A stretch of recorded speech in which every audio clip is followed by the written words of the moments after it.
Capítulo 14. Honra teu pai e tua mãe. Sabeis os mandamentos. Não cometereis adultério, não matareis, não roubareis, não prestareis falso testemunho, não fareis agravo a ninguém. Honrai o vosso pai e a vossa mãe. Marcos capítulo 10, versículo 19. E Lucas capítulo 18, versículo 20. E Mateus capítulo 19, versículo 18 e 19. Honrai a vosso pai e a vossa mãe, a fim de viverdes longo tempo na terra que o Senhor vosso Deus vos dará. Decálogo, no Êxodo 20 e 12. Honrar, respeitar, amar pai e mãe é o que todos devem fazer, mas quase ninguém sabe por que está em determinada família, que muitas vezes chega a odiar e a se sentir mal em companhia dos pais e irmãos. Nós não devemos esquecer que, ao reencarnarmos, nós escolhemos as nossas provas e a nossa família, que é onde nós iremos resgatar as nossas faltas e falhas de vidas pretéritas junto àqueles que nós não soubemos respeitar. Muita gente esquece que são os pais que proporcionam estudos, educação, orientação, dando aos filhos condições de atingirem os seus objetivos e sonhos e principalmente a oportunidade do reencarne. Quando adultos e nesta vida ainda, eles tiverem de passar pelo que seus pais passaram, com certeza irão lembrar. Quem é minha mãe e quem são meus irmãos? E tendo vindo para casa, reuniu-se aí tão grande multidão que eles nem sequer podiam fazer sua refeição. Sabendo disso, vieram seus parentes para se apoderarem dele, pois diziam que perderam o espírito. Entretanto, tendo vindo sua mãe e seus irmãos e conservando-se do lado de fora, mandaram chamá-lo. Ora, o povo se assentaram em torno dele e lhe disseram: tua mãe e teus irmãos estão lá fora e te chamam. Ele lhes respondeu: quem é minha mãe e quem são meus irmãos? E passando o olhar pelos que estavam assentados ao seu redor, disse: eis aqui minha mãe e meus irmãos. Pois todo aquele que faz a vontade de Deus, esse é meu irmão, minha irmã e minha mãe. Marcos, capítulo 3, versículo 20, 21, 31 e 35. Mateus, capítulo 12, versículo 46 a 50. Tem certas palavras que Jesus disse que para muitos fere o ouvido, mas vejamos. Somos todos filhos de Deus, não somos? Jesus é o Filho de Deus também, portanto, ele é o nosso irmão maior, que veio para nos ensinar e deixar exemplos através do seu procedimento e evangelho. Veio com essa missão e não poderia, nessa hora, dizer que a mãe e os irmãos eram os que estavam lá fora, pois nós somos uma grande família, só que ainda não entendemos esse significado. Somos todos filhos de Deus, consequentemente somos todos irmãos. Jesus quis nos mostrar o exemplo do amor universal. Quando dissemos na oração Pai Nosso, estamos admitindo que Ele, Deus, é o nosso Pai, e todos os que estão à nossa volta e pelo mundo são nossos irmãos de caminhada. Nós temos o parentesco corporal e o parentesco espiritual. Para os que têm laços de sangue, não quer dizer que haja simpatia, respeito, amor, amizade entre os familiares. O corpo procede do corpo, mas o espírito não procede do espírito, porque esse já existia antes do corpo. O pai e a mãe não geram o espírito, geram o envoltório corporal, com o dever de ajudar a esse espírito no seu desenvolvimento moral e intelectual para fazê-lo progredir. Deus permite que espíritos simpáticos, que têm grande afeição entre si, se reúnam numa mesma família para que estreitem os laços afetivos.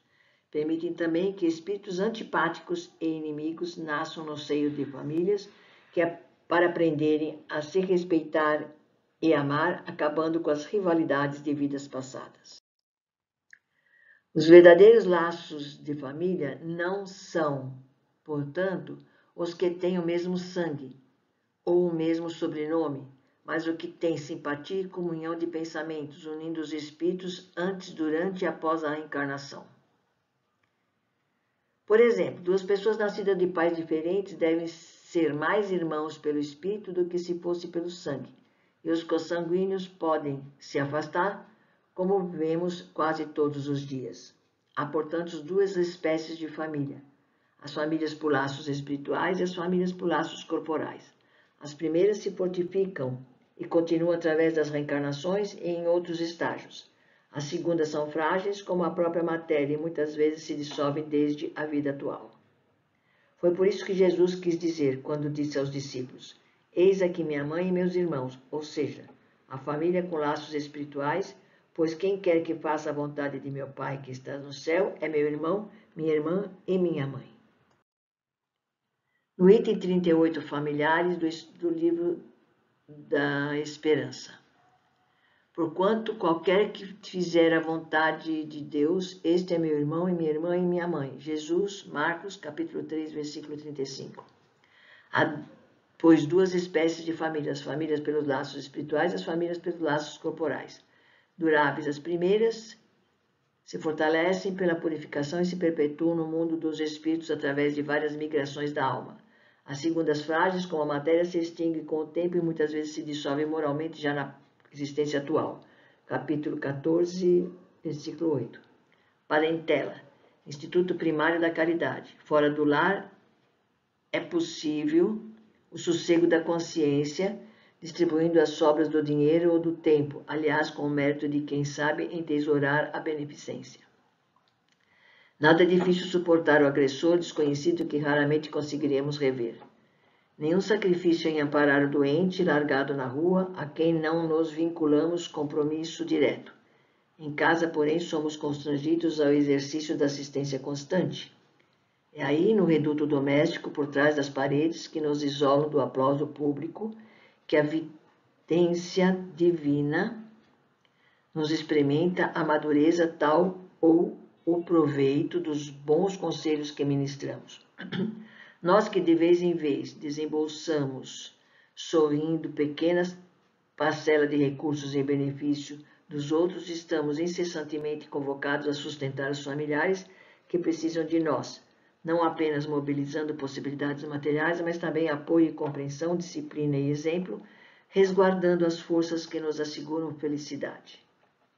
Anseias por encargos sublimes que queres a convivência das entidades superiores, sonhas com a posse de dons luminescentes, suspiras pela ascensão espiritual. Contempla, no entanto, o espaço estreito que serve de moradia e lembra-te da criança na escola. Em cada companheiro que partilha a consanguinidade, temos um livro de lições que às vezes nos detém o passo por tempo enorme no esforço de repetência. Cada um deles nos impele a desenvolver determinadas virtudes, num a paciência, noutro a lealdade e ainda em outros o equilíbrio e a abnegação, a firmeza e a brandura.